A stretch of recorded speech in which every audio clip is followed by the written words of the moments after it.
అనగా నేను కరెంట్ డిపార్ట్మెంట్లో హెల్పర్గా పనిచేసేవాడిని.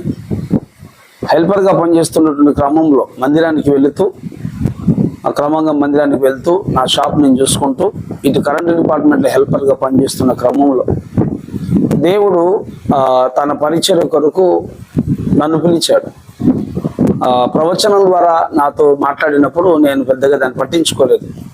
వీళ్ళంతా అలాగే చెప్తారులే, వీళ్ళకు ఏం పని ఉండదు అంటే వాళ్ళ సంఘాన్ని అంటే వేరే సేవకురాలు ప్రవచించినప్పుడు వాళ్ళ సంఘానికి రావాలని నన్ను అలా పిలుస్తున్నారు అంటే నా గురించి కొంచెం ప్రత్యేకంగా మాట్లాడుతున్నారు అని అనుకొని నేను పెద్ద లెక్క చేయలేదు. కానీ తర్వాత నేను ఎందుకని మంచిది ఆ సేవకురాలు ప్రవచనం మంచిదా కాదా నిజమా కాదని తెలుసుకోవడం కొరకు నేను ఉపవాసం ఉందామన్నట్లుగా నేను 7 దినాలు ఉపవాసం ఉండి దేవుని సన్నిధిలో ప్రార్థన చేశాను. అంతకుముందే నా భార్యతో చెప్తే ఆమె 10 దినాలు ఉన్నది, నేను కూడా ఉపవాసం ఉంటా అని చెప్పేసి అనుకుని 7 దినాలు ఉండవని ఆ దైవజనురాలు ప్రవచించినప్పుడు నేను సరే అని చెప్పేసి 7 దినాలు ఉపవాసం ఉండడం కోసం సిద్ధపడి నేను ఆ ప్రవచనం కరెక్టా కాదా, దైవజనురాలు ప్రవచించిన ప్రవచనం వేరే చర్చికి సంబంధించిన అమ్మగారు ప్రవచించినప్పుడు నేను ఆమెను నమ్మేవాడిని కాదు.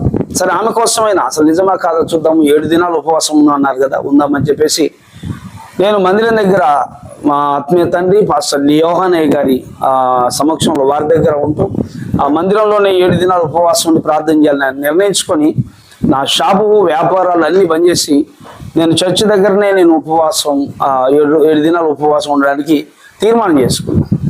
ఆ తీర్మానం చేసుకున్న క్రమంలో 4వ రోజునే దేవుడు నాతో మాట్లాడాడు. నా కుమారుడా, మరొక దైవజనురాలు మాట్లాడారు, నా కుమారుడా సమూయేలు నేను నీతో మాట్లాడుతున్నాను, నిన్ను నా సేవ కొరకై నా పని కొరకై నియమించుకున్నాను, నువ్వు నా సేవ చేయాలి అని చెప్పేసి అన్నారు. నేను సేవ చేయటం ఏంటి, ఎంతోమంది సేవ చేస్తున్నారు, వారికి సరైన పోషణ లేదు, ఇంట్లో వెళ్ళడం లేదు, వారు చాలా కష్టాలు అనుభవిస్తున్నారు, నేను ఎలా సేవ చేస్తా అని చెప్పేసి అనుకున్నప్పుడు వెంటనే నాతో దేవుడు నీ మనసులో అనుకుంటున్నాను, వెంటనే ఆమె ద్వారానే దేవుడు మాట్లాడుతూ అన్నాడు కదా, నేను నిన్ను వాడుకుంటాను, అనేకులు నిన్ను మరిచిపోయారు, నిన్ను విడిచిపెట్టారు, నిన్ను పట్టించుకోలేదు, నీ తల్లిదండ్రులు నీకు పట్టించుకోకపోయినా, నీ అన్నదమ్ములు పట్టించుకోకపోయినా, అక్కచెల్లెలు పట్టించుకోకపోయినా నేను నిన్ను ఒక బలమైన పాత్రగా వాడుకుంటాను అని చెప్పేసి అన్నారు.